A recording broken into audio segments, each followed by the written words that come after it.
grand evening to everyone, you know what I'm saying? This your boy B-Day, all day. Coming right back at y'all again. It's been a while. Well, I say about a month or two, you know what I'm saying? But I want to come out with this legendary piece. This one here is dedicated to my deceased uncle, you know what I'm saying? The great Eddie M. Freeman Jr. And to a legendary mind within this great family, this Freemans.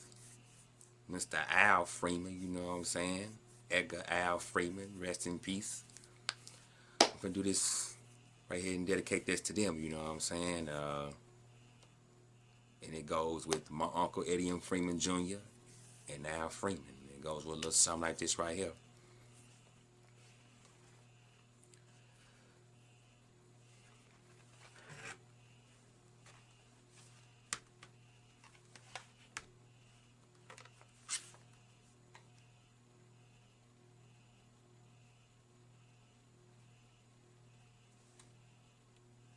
Bear with me.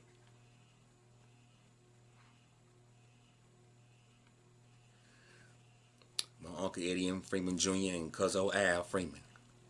This Mr. V-Day all day, aka the Mr. Mystic Outcast, the One Love Meister.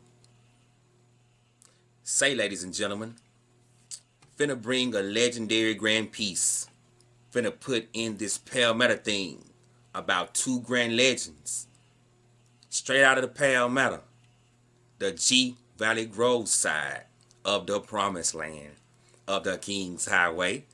Within this grand piece, I will spit a lots of secrets that was taught by them, but I shall remain of silence, though I could tell a little bit of jewels, but nah, I shall not. Even if my uncle and Kuzzo is deceased, I shall not.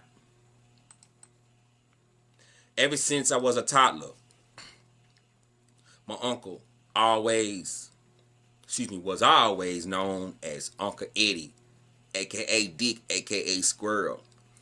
We better not call him Eddie. Straighten up with him. Don't show out, or he'll tear your ass up. Thank God I never got a whooping from him. A big father-brother figure to me and my first cousins, along with my Uncle John. Coming up, a little kid, I can first remember him having them Jerry curls. We were coming up calling it the Nouveau. Second thing I can remember is him having an big Oldsmobile with the white walls. Yes, no rims at all, y'all. He would pick me and Diddy in the evening times coming from work in Kitty Castle. Have my cousin with him sometimes to take us home. Especially with my mother being a teenage mother, was working nights and going to school even after graduating. He's the one who showed me how to bow my head, humbling to the Godhead, by getting his big round hand, grab and put my head down. He said, keep it stayed there until they say amen. Then in the year of 1996, as a young preteen in the Ag, Dallas, Fort Worth, Texas, there was this cool mafia fit, laid back like made cat, sporting them professional cool shades at my Uncle John's wedding. He came towards me and told me, give me a hug, man. I'm your cousin Al. Also as a youngster, even as a preteen, it always seemed to look cool when my uncle would smoke cigarette menthols. I'd pick them out the ashtray, pretend like I was smoking.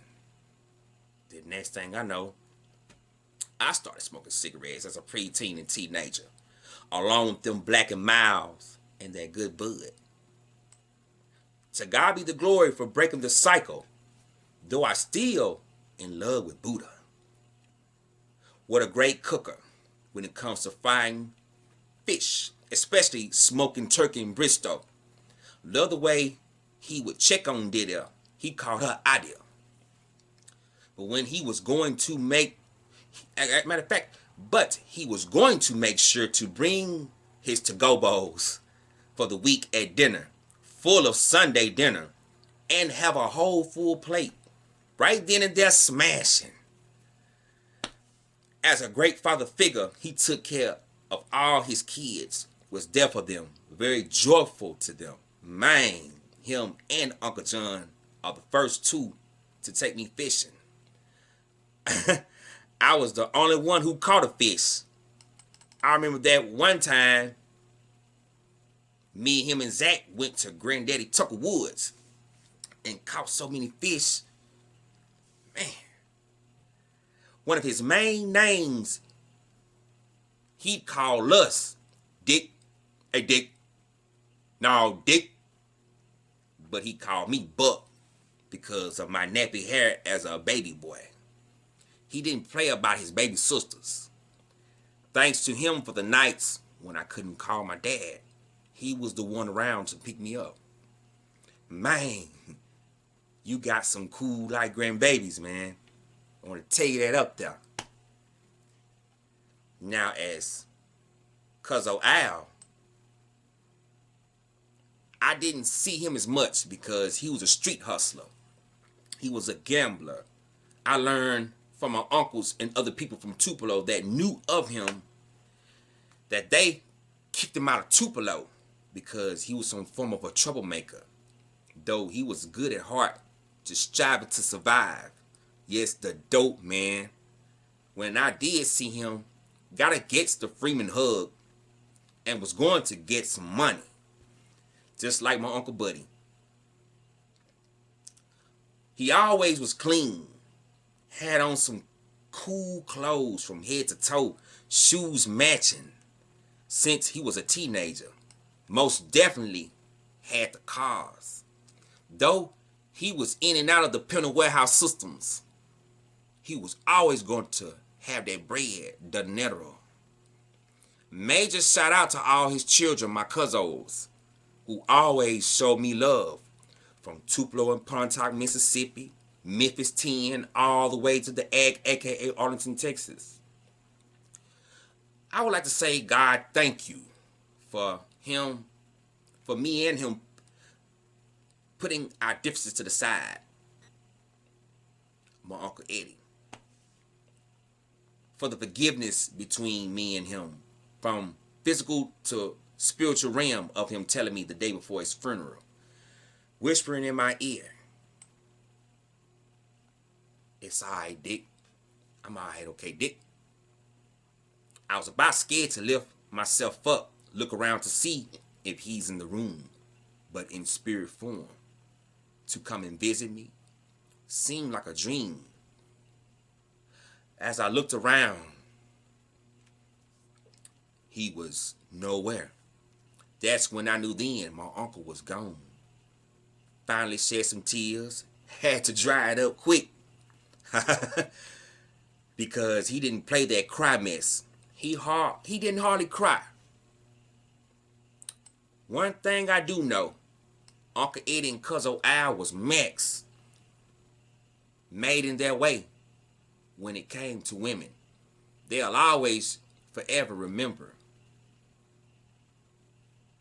y'all. And as a family, we will always remember y'all. We will always cherish you all. To tell that we love you all. Until we meet again in spirit. Rest in peace, Uncle Eddie. Rest in peace, Kuzzo Al. We love you both.